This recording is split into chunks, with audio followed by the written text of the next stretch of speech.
ரமதானில் மட்டுமா இந்த ஐங்கால தொழுகையை அல்லாஹ் கடமையாக்கினார்?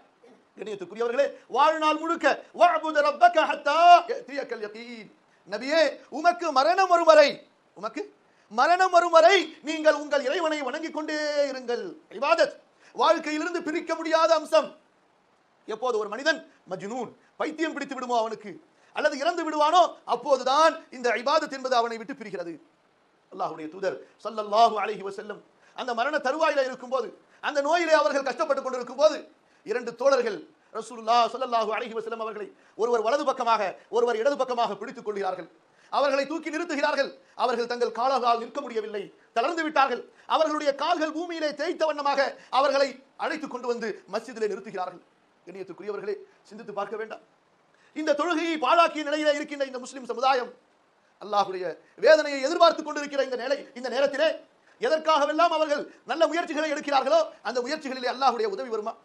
அடுத்து கண்ணியத்துக்குரியவர்களே, இந்த ரமதானுடைய மாதத்திலே குர்ஆனை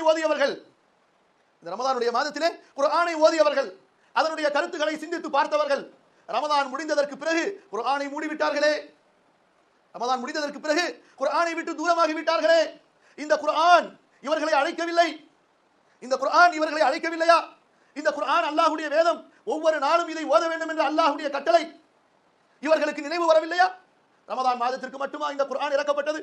அல்லாஹ் கூறுகிறான், உத்லு மா ஊஹிய இலைக மின் கிதாபி ரப்பிக், நபியே உம் இறைவனின் வேதத்தை நீங்கள் ஓதிக்கொண்டே இருங்கள்.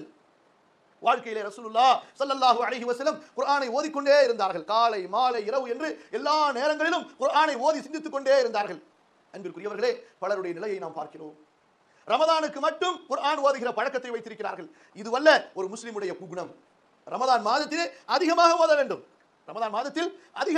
வேண்டும். ரமதான் முடிந்ததற்கு பிறகு அந்த குர்ஆனை விட்டு ஒரு முஸ்லிம் தன் உறவை துண்டித்துக் கொள்ளக்கூடாது.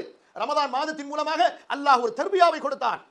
இருந்த சில அலட்சியங்கள் அல்லது சில குறைபாடுகளை நீக்கிக் கொள்வதற்காக, அல்லது வாழ்நாளிலே பயணத்தின் காரணமாக, அல்லது வேறு சில தவிர்க்க முடியாத வேலையின் காரணமாக விடுபட்ட அந்த இடைவெளிகளை நிறைவேற்றிக் கொள்வதற்காக, உள்ளங்களிலே ஏற்பட்ட துருக்களை அகற்றிக் கொள்வதற்காக, மனதிலே ஏற்பட்ட அந்த அழுக்குகளை நீக்கிக் கொள்வதற்காக, அமல்களிலே ஏற்பட்ட அந்த இடைவெளியை சரி செய்து கொள்வதற்காக ரமதானுடைய மாதத்தை கொடுத்து, இந்த ரமதானிலே அதிகம் ஓதுங்கள், தொழுகையிலே ஓதுங்கள், தொழுகைக்கு வெளியிலே ஓதுங்கள்.